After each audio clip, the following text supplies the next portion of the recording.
السلام علیکم ورحمۃ اللہ وبرکاتہ۔ الحمد للہ وحدہ والصلاة والسلام علی من لا نبی بعدہ، اما بعد فاعوذ باللہ من الشیطان الرجیم، بسم اللہ الرحمن الرحیم۔ کل نفس ذائقۃ الموت، وقال النبی صلی اللہ علیہ وسلم زوروا القبور فإنها تذکر الموت، او کما قال علیہ الصلاۃ والسلام۔ ملے خاک میں اہل شان کیسے کیسے، ملے خاک میں اہل شان کیسے کیسے، مکی ہو گئے بے مکان کیسے کیسے، ہوئے نامور بے نشان کیسے کیسے، زمین کھا گئی آسمان کیسے کیسے۔ تخت آرا کا جو کلعاب و زیر خاک ہے، عالم فانی کا منظر کتنا عبرتناک ہے۔ میرے محترم بزرگوں، نوجوانوں، دین کے پروانوں، قرآن و حدیث کے مستانوں، عزیز مسلمانوں، لوگوں نے ہر چیز میں اختلاف کیا ہے اور اپنے اپنے خیالات پیش کرتے ہیں اور اپنا علیحدہ نظریہ بیان کرتے ہیں کہ اختلاف کی دنیا ہے، مثل مشہور ہے، جتنے منہ اتنی ہی بات، یہاں تک کہ اس دنیا نے خالق الارض والسماوات کی ذات اقدس کو بھی نہیں چھوڑا۔ کسی نے دو خدا تسلیم کیے، کسی نے تین، کسی نے خیر و شر کے خدا الگ الگ مانے۔ مشرکین عرب نے 360 خدا مانے اور ہندو مذہب کے لوگوں نے حد ہی کر دی، کہہ دیا کہ 30 کروڑ خدا ہیں۔ اسی طرح مذاہب میں تفریق، عقائد کا جھگڑا، نبوت میں اختلاف، کفر و شرک، توحید، حق و باطل، سچ اور جھوٹ کے پلیٹ فارم بن گئے۔ میرے بھائیوں، دنیا میں کسی بھی فرقے سے تعلق رکھنے والا انسان ہو، مسلمان ہو، کافر ہو، مرد ہو، عورت ہو، عرب ہو یا عجم، عالم ہو یا جاہل، سب کا اس بات پر اتفاق ہے کہ موت آئے گی، یقیناً ایک روز قبر کا مہمان بننا ہوگا۔ جو دنیا میں آیا قبر کی طرف ایک دن جائے گا، نہ آیا جو کہ باقی رہا، نہ آیا جو کہ باقی رہا، نہ ساغر رہا، نہ ساقی رہا۔ میرے دوستو، قرآن کہتا ہے کل نفس ذائقۃ الموت، کہ ہر جاندار کو موت کا مزہ چکھنا پڑے گا۔ یہ زمین کتنے انسانوں کو کھا گئی، لیکن اس نے آج تک کبھی ڈکار نہیں دی۔ پیارے مسلمانوں، سلیمان علیہ السلام کے پاس موت کا فرشتہ اس کو کھایا جب کہ آپ بیت المقدس کی تعمیر کرا رہے تھے۔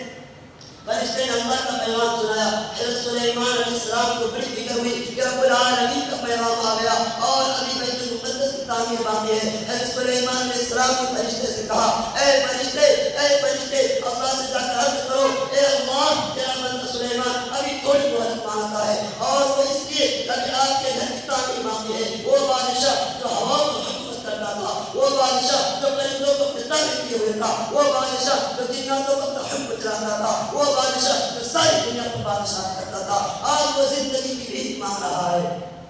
اللہ نے فرمایا، اے سلیمان، بیت المقدس کو کیوں بہانا بناتے ہو؟ تعمیر مکمل کرنا یہ کام تو ہمارا ہے۔ چنانچہ فوراً آگ کی مہر بند کر دی گئی۔ قرآن کہتا ہے اذا جاء اجلهم فلا يستأخرون ساعة ولا يستقدمون۔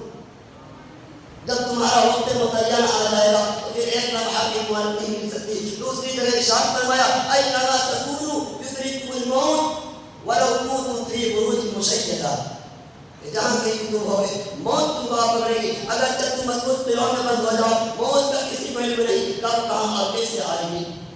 میرے دوستو، یہ موت ہے جو ایک قدر حقیقت ہے، اس نے کتنی الٹی ہستیوں کو زیر خاک کر دیا۔ موت نے کسی کو نہیں چھوڑا، سب کو اپنی لپیٹ میں لے رکھا ہے۔ موت کو اگر حکومت کا ذریعہ ٹالا جاتا تو فرعون کو کبھی موت نہ آتی، موت کو اگر وزارت کا ذریعہ ٹالا جاتا تو حمان و محمود کو کبھی موت نہ آتی، موت کو اگر قوت و طاقت کا ذریعہ ٹالا جاتا تو رستم و سہراب کو کبھی موت نہ آتی، موت کو اگر دبائی کا ذریعہ ٹالا جاتا تو افلاطون جالینوس کو کبھی موت نہ آتی، موت کو اگر حکمت و دانائی کا ذریعہ ٹالا جاتا تو لقمان علیہ السلام کو کبھی موت نہ آتی۔ موت کو اگر نبوت کے ذریعہ ٹالنا ممکن ہوتا تو دونوں جہاں کے سردار آمینہ کے لال جناب محمد رسول اللہ صلی اللہ علیہ وسلم کو کبھی موت نہ آتی۔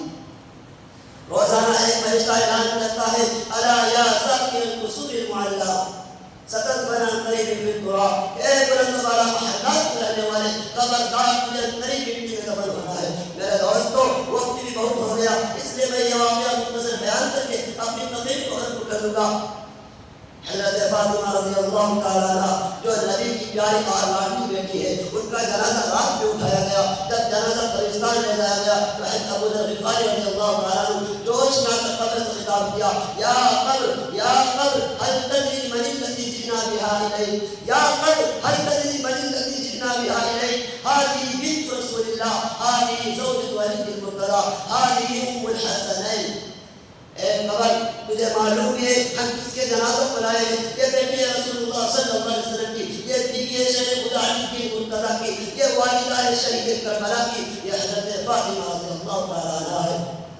خبردار، خبر کہے تو غفلت کی شان کو مستعفی نہ کر بیٹھے۔ خبر سے آواز آئی، یا عبادت یا عبادت لست انا، یا عبادت لست انا موضع حسب ولا نسب، انا موضع عمل صالح فلا يبدو الا بقدر خیرہ وسلم قلبہ وخلص عملہ۔ اے ابو ذر، خبر حسب و نسب بیان کرنے کی جگہ نہیں، خبر حسب و نسب بیان کرنے کی جگہ نہیں، یا تو ہمارے صالح کام آ سکتے ہیں، یا تو وہی آرام پائے گا جس کا دل مسلمان ہوگا، جس کے پاس دل اعمال ہوں گے۔ میرے دوستوں، خبر سے کہنا یہ گورنر ہے اس کو کچھ نہ کہنا، خبر سے کہنا یہ صدر ہے اس کو چھوڑ دینا، خبر سے کہنا یہ بادشاہ وقت کا بیٹا ہے اس پر سختی نہ کرنا، خبر سے کہنا یہ نبی کی اولاد ہے اس کا ادب و احترام کرنا، وہاں کچھ کام نہ آئے گا۔